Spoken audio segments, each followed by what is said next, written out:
Good morning, everybody. Doing a quick update on the build here inside of the Lian V3000 Plus. So I went ahead and ran the majority of the Hardline tubes on this system and also leak tested it. And I tell you, with Hardline tubing, you definitely want to make sure you leak test your system. Otherwise, you're going to have some serious problems. I did a bend right here for this tube. Kind of goes parallel with the radiator there on the top. And if we take a look, we can kind of see where that's going. It does a 90 and comes out of our VRM water block, which on the Dominus, the VRM block is so wide, it kind of acts like a distribution plate almost because it carries water from here to here. Then we're going to take a look here at the very bottom. I just have to mount my flow meter, and then I have to hook up a drain, and I'm going to make sure that I hook up the inlet on my pump. So we're going to come from the top of this rad right here, which I've just got a leak tester hooked up right now, and we're going to run that down into the top of our dual D5 in the basement. Okay, now I'm not tying that off just yet because I'm probably gonna go out from here to this way into the GPU, and then out of the GPU down into the dual D5 top. Now, the good news is I do have, this system has been on a leak tester all night long, and I set it to in between 1/4 and 1/2 bar, and it is solid. Okay, it's been sitting all night like this. Now, when I first tested it, it did leak. It actually leaked.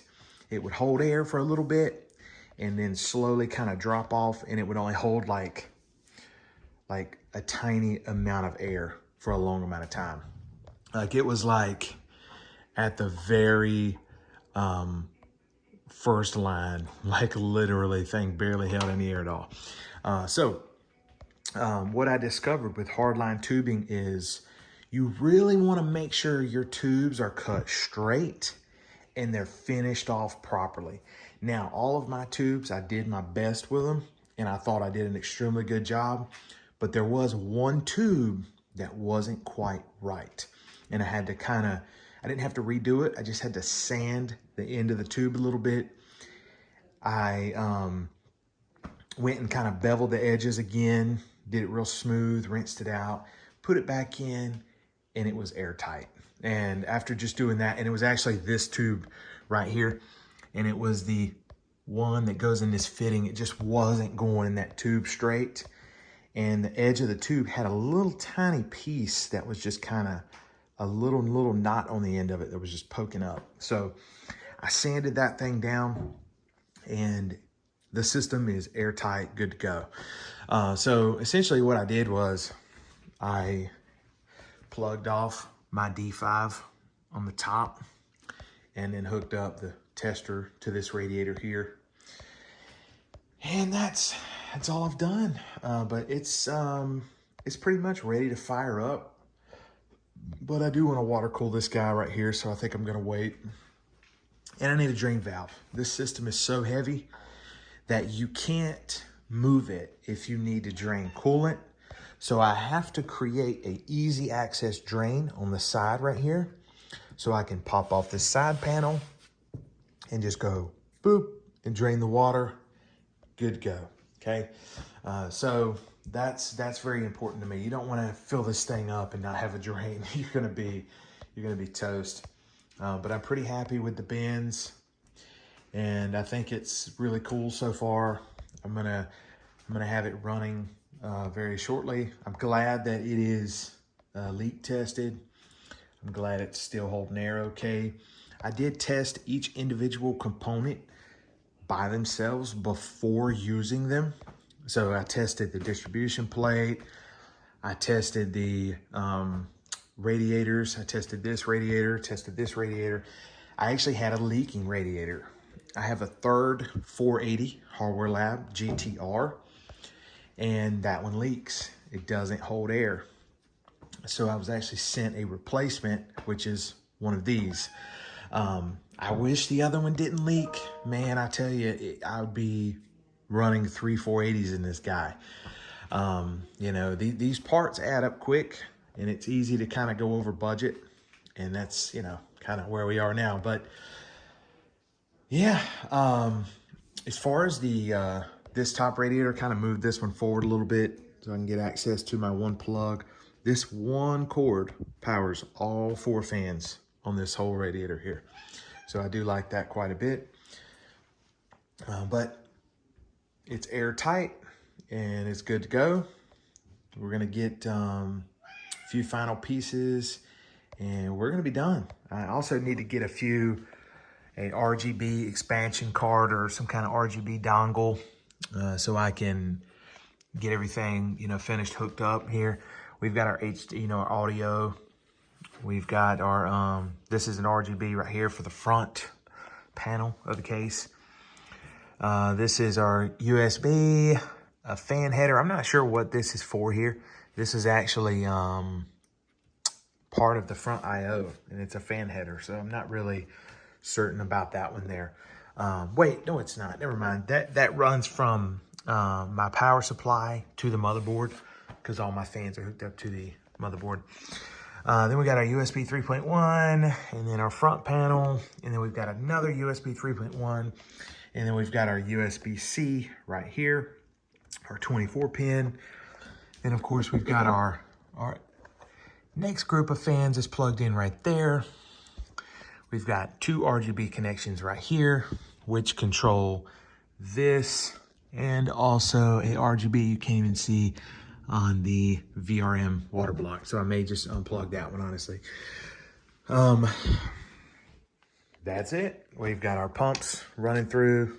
These 2 RGBs are just from the actual pumps themselves. So I'm gonna have to get me like a little adapter so I can hook up a few of these. These are 5 volts. But that's it. That's it. Yeah, these look pretty good when they're lit up. This is a very low RGB build. So the fans have no lighting whatsoever. There's not any sort of fancy RGB at all, really. It's going to be pretty subtle, little small things like this logo, okay?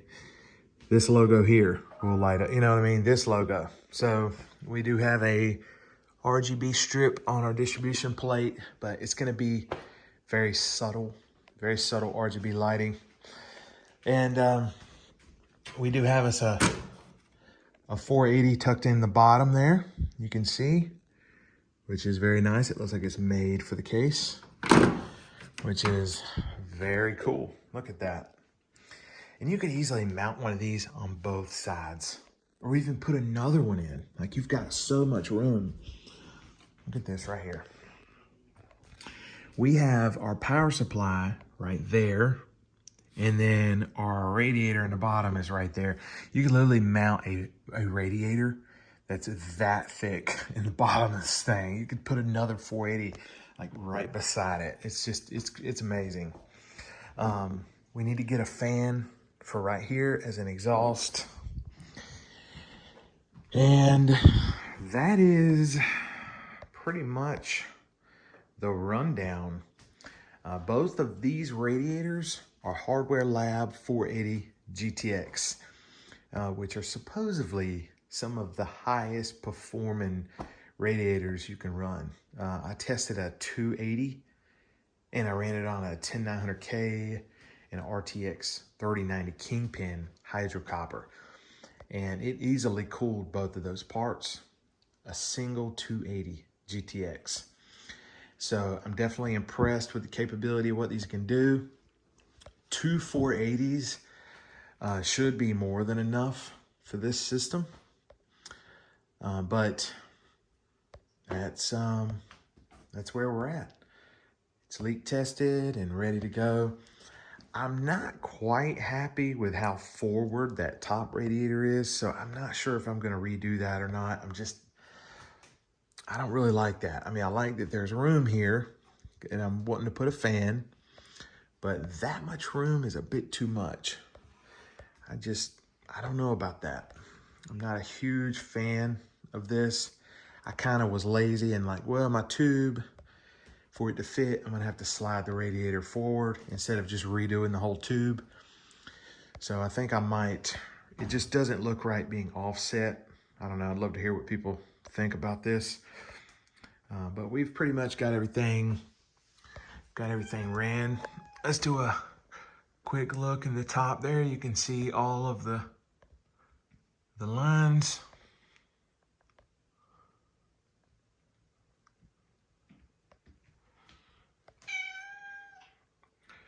That's it for now.